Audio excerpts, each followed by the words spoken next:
Assalamualaikum warahmatullahi wabarakatuh. Alhamdulillah wassalatu wassalamu ala rasulillah amma ba'du. Teman-teman mahasiswa dimanapun Anda berada, sebelum saya mulai mohon maaf dulu ya. Kali ini saya bikin videonya cukup sederhana, hanya dengan PowerPoint ditambah suara dan sedikit musik mungkin. Karena begitu banyak learning yang harus dibikin dan saya bikin seperti ini supaya tidak banyak editingnya. Baik, langsung saja ya.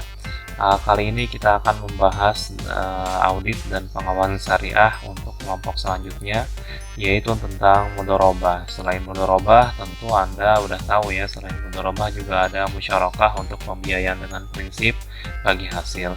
Selain itu juga ada akad baru yang namanya musyarakah mutanakisah. Tapi dari ketiga akad tersebut, saya lebih memilih mudharabah karena mudharabah lebih sering digunakan terutama untuk UMKM ya. Praktik mudharabah di bank syariah. Jadi di sini kita tidak membahas lagi apa itu rukun, syarat, pengertian dan sebagainya, tapi langsung saja ke praktiknya seperti apa ya. Nah, secara konsep pembiayaan mudharabah itu 100% modalnya berasal dari bank, sedangkan nasabah hanya bertindak selaku pengelola dana saja. Jadi nasabah tidak membawa modal sama sekali ketika dia meminta pembiayaan kepada bank, alias 0%. Itu konsepnya. Oleh karena itu umumnya mudharabah diberikan untuk usaha dengan sektor menengah ke bawah hingga mikro. Dan sekarang udah ada yang namanya ultra mikro ya, usaha yang di bawah mikro lagi, yang lebih kecil lagi. Nah, sedangkan pembiayaan dengan skala menengah ke atas, di mana pengusaha sudah punya modal besar sebelumnya dan ingin melakukan ekspansi, skema yang dipakai adalah musyarakah. Misalnya ini adalah pengusaha yang udah punya 2 cabang seperti itu ya, entah usaha makanan atau sejenisnya. Kemudian dia ingin membuka cabang ketiga, maka untuk membuat cabang ketiga itu dia perlu biaya, perlu punya tanah, perlu punya bangunan lagi, kemudian perlu punya SDM lagi, dan seterusnya. Nah, itu namanya ekspansi, dan yang sejenis ini itu biasanya diarahkan ke akad musyarakah, bukan akad mudharabah. Nah, sedangkan mudharabah sendiri untuk usaha yang kecil dan menengah ya. Usaha kecil menengah itu ya bermacam-macam jenisnya, dari yang jualannya masih kecil-kecilan sampai yang sudah punya merek, itu kita bilang menengah ya. Batasannya itu tentu lembaga perbankan yang lebih mengetahui. Selanjutnya, pokok pembiayaan diberikan keseluruhan di awal akad ataupun bertahap kepada nasabah sesuai kesepakatan. Jadi dalam akad mudharabah yang namanya pokok atau modal bank itu diberikan boleh di awal atau bertahap sesuai kesepakatan kedua belah pihak lah ya. Kemudian setiap bulan nasabah hanya membayar bagi hasil saja sesuai dengan ekspektasi keuntungan yang telah ditetapkan bank. Jadi modal itu tidak dicicil. Secara konseptual seperti itu. Modal itu dibayarkan sekaligus di akhir, sedangkan yang dibayar oleh nasabah per bulannya itu hanyalah bagi hasilnya saja, seperti itu. Nah, kemudian bagaimana dengan poin-poin pemeriksaan dalam akad mudharabah ini ya? Di situ belum diganti, masih murabahah tulisannya. Nah, yang pertama yaitu kegiatan pembiayaan mudharabah telah dilakukan sesuai dengan prinsip syariah ya, artinya sesuai dengan fatwa DSN-nya ya, baik yang lama maupun yang terbaru yang tahun 2018 kemarin. Kemudian yang kedua, bagi hasil pembiayaan mudharabah adalah berdasarkan realisasi penerimaan, bukan berdasarkan proyeksi. Nah, ini maksudnya bagi hasil itu angkanya didapatkan dari keuntungan realnya nasabah setiap bulan. Misalnya bulan ini dia punya untung 1 juta, nah 1 juta itulah yang dibagi 2 antara nasabah dengan bank sesuai kesepakatan, apakah porsinya 60-40 atau porsinya 70-30, kembali lagi kepada kesepakatan.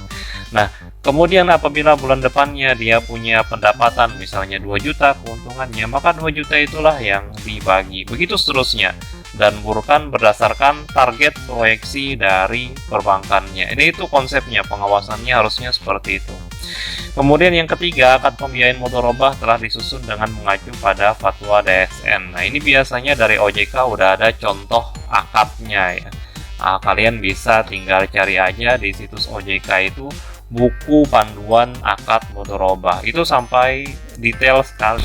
Kemudian selanjutnya yang meneliti apakah pemberian informasi secara lengkap oleh bank kepada nasabah, baik secara tertulis maupun lisan tentang persyaratan pembiayaan mudharabah telah dilakukan. Nah, ini artinya si marketing harus memberikan informasi yang menyeluruh ya kepada nasabah. Nah, biasanya hal ini diwakili oleh yang namanya tanda tangan kecil di setiap lembaran akad itu ya. Jadi tiap akad itu dia kasih tanda tangan kecil di ujungnya. Itu maksud dan tujuannya adalah menandakan bahwa si nasabah telah membaca akad dengan seksama dan si marketing juga sudah menjelaskan. Kemudian yang berikutnya meneliti apakah akad pembiayaan mudharabah telah sesuai dengan Fatwa DSN nomor 53 tentang mudharabah dan ketentuan BI yang berlaku. Itu nih udah ada fatwa yang terbarunya ya, yang tahun 2018. Kemudian selanjutnya menguji apakah penghitungan bagi hasil telah dilakukan sesuai prinsip syariah. Itu jelas ya, memastikan adanya persetujuan para pihak dalam perjanjian pembiayaan mudharabah ya. Ini sederhananya ada tanda tangan yang boleh di atas materai atau tidak di bawah akadnya. Memastikan terpenuhinya rukun dan syarat pembiayaan mudharabah yang meliputi 1. Penyedia dana, banknya ya. Kemudian pengelola dana atau mudharib yaitu nasabah. Nasabahnya harus cakap hukum. Cakap hukum itu artinya umurnya sudah melebihi 17 mungkin kalau sekarang, atau kalau perbankan ini mengikuti peraturan tentang perkawinan, maka harusnya sekarang minimal umurnya 19 ya. Kemudian selain itu cakap hukum itu juga harus orang yang berakal ya, artinya bukan termasuk dia yang punya penyakit psikologis seperti itu ya. Terus yang kedua, pernyataan ijab dan qabul harus dinyatakan oleh para pihak untuk menunjukkan kehendak mereka dalam mengadakan kontrak dengan memperhatikan hal-hal berikut. Nah, ini maksudnya ada sigot akad yang harus diucapkan kedua belah pihak selain akad ya. Nah, jadi akad tertulis iya ada, tapi juga ada sigot akadnya. Ini biasanya juga dicetak oleh bank untuk keperluan kesaksian mereka nanti. Nah, selanjutnya penawaran dan penerimaan harus secara eksplisit menunjukkan tujuan kontrak. Nah, dalam hal mudharabah itu harus ada surat penawaran dan harus ada surat penerimaan. Itu syarat-syarat surat menyurat lainnya ya. Kemudian ada penerimaan dari penawaran dilakukan pada saat kontrak dan akad dituangkan secara tertulis melalui korespondensi atau dengan menggunakan cara-cara komunikasi modern. Sampai saat ini bank belum menerapkan namanya tanda tangan elektronik ya. Jadi masih tanda tangan basah, belum seperti JNE, JNT, dan kawan-kawannya. Atau kalau kalian suka jalan-jalan ke Grapari dan sebagainya, itu sudah mulai memakai tanda tangan elektronik, sedangkan perbankan itu masih belum ya. Nah, jadi akad masih dituangkan secara tertulis dan ditandatangani dengan tanda tangan basah. Ya mungkin karena bukan mereka tidak mau maju, tapi karena ini sensitif sekali mengenai masalah uang ya. Sedangkan JNT, JNE kan hanya sekedar masalah penerimaan barang. Jadi mungkin tidak terlalu masalah kalau tanda tangannya elektronik. Oke, lanjut ya. Modal ialah sejumlah uang dan atau aset yang diberikan oleh penyedia dana kepada mudharib untuk tujuan usaha dengan syarat sebagai berikut. Modal harus diketahui jumlahnya dan jenisnya, boleh berbentuk mata uang atau barang. Jika berbentuk aset, maka harus dinilai berapa nilai asetnya. Kemudian modal juga tidak dapat berbentuk hutang dan harus dibayarkan kepada mudharib. Jadi iya, modal tidak boleh dalam berbentuk hutang gitu ya, tapi tetap harus dibayarkan kepada pemberi modalnya, baik secara bertahap maupun tidak sesuai dengan kesepakatan dalam akad. Namun pada umumnya mudharabah yang saya tahu itu masih dibayar di akhir ya pokoknya, bukan dicicil. Selanjutnya, keuntungan mudharabah adalah jumlah yang didapat sebagai kelebihan dari modal. Syarat keuntungan berikut ini harus dipenuhi. 1. Harus diperuntukkan kepada kedua belah pihak ya. Jadi tidak ada yang namanya keuntungan 100% bagi bank atau 100% bagi nasabah. Harus dibagi sesuai porsinya masing-masing, paling enggak 70-30 atau 60-40 atau boleh jadi 50-50. Kemudian bagian keuntungan harus proporsional bagi setiap pihak, harus diketahui dan dinyatakan pada waktu kontrak dan harus dalam bentuk persentase. Jadi tidak boleh dalam bentuk nominal, harus dalam bentuk persen dari keuntungan sesuai kesepakatan. Perubahan nisbah pun juga harus berdasarkan kesepakatan. Nah, biasanya mudharabah itu kalau diperpanjang gitu ya, Karena mudharabah umumnya akad yang sebentar, 1 tahun, 6 bulan gitu ya. Nah, kalau nasabahnya masih mau lebih lagi, maka akan diperpanjang dan ditinjau lagi bagi hasilnya apakah tetap seperti tahun kemarin ataukah dirubah. Terakhir, penyedia dana menanggung semua kerugian akibat dari mudharabah, dan pengelola tidak boleh menanggung kerugian apapun kecuali diakibatkan oleh kesalahan yang disengaja, kelalaian, ataupun pelanggaran kesepakatan. Nah, ini sama seperti konsep mudharabah klasik ya, di mana si pengelola dana tidak bertanggung jawab atas kerugian apapun kecuali dia lalai. Nah, bagaimana Pak kalau dia misalnya sengaja? Nah, itu akan kita bahas di belakang ya. Baik, masih panjang. Kegiatan usaha oleh pengelola sebagai pertimbangan modal yang disediakan oleh penyedia dana harus memperhatikan hal berikut. Ya, pertama, kegiatan usaha adalah hak eksklusifnya nasabah. Nah, tidak boleh ada campur tangannya bank, tapi dia punya hak untuk melakukan pengawasan. Kemudian penyedia dana juga tidak boleh mempersempit tindakan pengelola sedemikian rupa yang dapat menghalangi tercapainya tujuan mudharabah, yaitu keuntungan. Kemudian berikutnya, pengelola tidak boleh menyalahi hukum syariah Islam, dan tindakannya yang berhubungan dengan mudharabah harus mematuhi kebiasaan yang berlaku dalam aktivitas itu. Ya, diantaranya masalah barang gitu ya, kemudian masalah etika. Nah, itu sebaiknya semuanya harus sesuai dengan syariah Islam. Tapi ini sangat sulit diawasi karena kita harus meninjau nasabahnya langsung. Berikutnya, memastikan bahwa kegiatan investasi yang dibiayai tidak termasuk jenis kegiatan yang bertentangan dengan syariah, antara lain perjudian ya. Kemudian usaha ribawi, selanjutnya usaha yang memproduksi makanan haram atau minuman yang haram, dan terakhir usaha yang memproduksi barang-barang yang bersifat mudarat atau merusak moral ya. Nah, ini boleh kita tafsirkan bermacam-macam ya. Pada intinya, usaha yang dilakukan nasabah haruslah usaha yang halal. Baik, berikutnya yang ingin saya sampaikan adalah mengenai kesalahan-kesalahan yang biasa ditemukan dalam akad mudharabah. Nah, yang pertama, masalah nominal denda. Ini sama seperti dalam akad murabahah ya.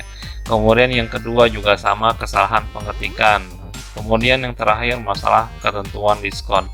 Jadi umumnya kesalahan yang udah kita temukan di akad sebelumnya itu juga pasti terulang di akad lain. Kenapa? Karena dokumennya kan itu-itu aja yang mereka copy paste ya. Dan kesalahan seperti ini sebaiknya segera diperbaiki kalau Anda menemukan. Ini kesalahan kecil kok ya. Jadi cukup dengan memperbaiki akad atau di-downvoice sedikit itu udah beres. Nah, selanjutnya ini yang cukup penting ya, yaitu ketentuan yang sulit dilaksanakan oleh bank untuk akad mudharabah. Pertama adalah masalah proyeksi bagi hasil.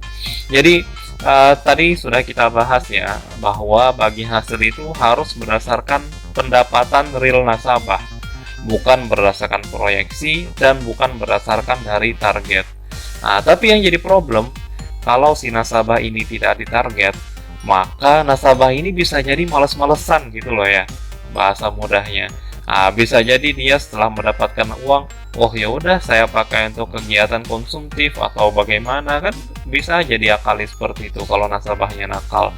Artinya kalau dia tidak ditarget, itu usaha pasti akan entah menurun atau turun naik atau seperti apa. Itu yang kita sebagai penyedia dana itu tidak mengharapkan seperti itu. Kemudian tanpa proyeksi juga, bank akan kesulitan menentukan kriteria kolektabilitas. Anda tentu sudah mengenal kolek 1, kolek 2, sampai kolek 5 ya. Di mana nasabah nanti ada yang harus diperingatkan, ada yang harus didatangi, ada yang cuma cukup ditelepon, ada yang harus ditutup buku karena nasabahnya sudah sampai gagal bayar dan kolek 5. Nah, jadi kalau kita tidak punya proyeksi, bagaimana cara kita menentukan nasabah ini dalam kategori kolektabilitas mana gitu ya. Sedangkan kita tidak punya target pembayaran dia setiap bulannya seperti apa. Nah, tapi kalau kita targetkan misalnya nasabah setiap bulannya harus membayar bagi hasil setara 1% pembiayaan. Kalau pembiayaannya 100 juta, maka dia harus bayar 1 juta gitu ya. Ini misalnya nih. Ini misalnya. Maka kalau bulan November misalnya nasabahnya hanya bayar 800, kita udah bisa mengkategorikan nasabah dalam kolektabilitas berapa. Ya udah kita taruh kolek 3 misalnya, atau taruh kolek 2 dulu. Berikutnya kalau dia turun lagi menjadi 700, kita naikin kolektabilitasnya jadi kolek 3. Begitu seterusnya. Nah, itu tujuannya ada proyeksi. Tapi kalau proyeksi ini nggak boleh, nah ini bisa dipertimbangkan oleh Dewan Pengawas Syariah. Bagaimana cara dia agar target tetap ada, tapi tetap berdasarkan pendapatan real nasabah dan bukan berdasarkan target atau proyeksi seperti itu ya. Bagaimana jalan tengahnya ini yang belum yang bakal sulit bagi banknya. Kemudian selanjutnya masalah tanggungan kerugian. Tadi sudah disebutkan bahwa si pengelola dana itu tidak bertanggung jawab atas kerugian apapun ya. Dan apabila hal ini terjadi gitu ya, si bank melepaskan begitu saja, mau rugi mau enggak itu bukan urusannya bank gitu ya, bukan urusannya nasabah. Nah, itu akan merugikan sekali terhadap bank gitu ya. Bank pasti akan cenderung menghindari seperti ini. Maka biasanya ini dibikin yang namanya surat wa'ad atau surat janji yang membebaskan bank dari segala risiko usaha. Ya, ini ada baik dan ada buruknya ya. Baiknya ketika si bank menetapkan seperti itu, maka nasabah tidak akan main-main dalam usahanya gitu ya. Artinya uang yang diberikan kepada dia ini adalah amanah, seperti itu kan sifatnya, dan usaha yang dia jalankan kalau ada kerugian itu juga akan berdampak kepada dirinya, bukan hanya berdampak kepada banknya saja. Tapi buruknya ini memang agak menyalahi syariat yang asal ya. Karena dalam syariat yang asal, terutama mudharabah klasik, itu memang masalah mudharabah itu kerugian selalu ditanggung oleh pemilik dana, karena selama nasabahnya tidak lalai gitu ya, atau tidak sengaja kok tiba-tiba kerugian, ya mau gimana lagi gitu kan. Contoh ini misalnya usaha minuman ya, misalnya nih si nasabah ini jualan usaha minuman, pada bulan Februari kemarin mungkin usaha dia lancar begitu ya, karena harinya panas gitu ya, musimnya musim panas, cuacanya selalu panas, jarang hujan, dan masyarakat masih ramai jalan-jalan di luar, sehingga usaha minumannya lancar dan mereka tidak mengalami kerugian. Nah, sekarang masuk ke bulan Maret, kita tahu semuanya bahwa bulan Maret ini adalah musimnya virus corona gitu ya. Masyarakat semuanya menghindari pergi keluar gitu ya. Kemudian cuacanya juga banyak dingin dan berbagai macam faktor alam lainnya, sehingga dia yang biasanya punya untung 1 juta sekarang malah minus 500.000. Nah, itu kan yang disebut dengan istilah kerugian. Nah, terus bagaimana banknya? Apakah kerugian 500.000 ini ditanggung oleh nasabah ataukah ditanggung oleh bank? Itu baru dari segi ekonominya. Masih banyak bentuk kerugian lainnya, misalnya gara-gara huru-hara atau gara-gara kebakaran. Itu kan semua disebut dengan istilah kerugian. Nah, bagaimana menyikapinya? Nah, ini bisa menjadi pembahasan tersendiri ya. Namun pada umumnya bank selalu menghindari hal ini dengan cara membuat surat wa'ad. Jadi memang cukup jelimet ya akad mudharabah ini dibandingkan akad murabahah misalnya. Nah, demikian yang bisa saya sampaikan mengenai akad mudharabah. Mohon disimak baik-baik, dan kalau ada teman-teman mahasiswa yang punya pertanyaan, silakan sampaikan di kolom komentar. Billahi taufiq wal hidayah. Wassalamualaikum warahmatullahi wabarakatuh.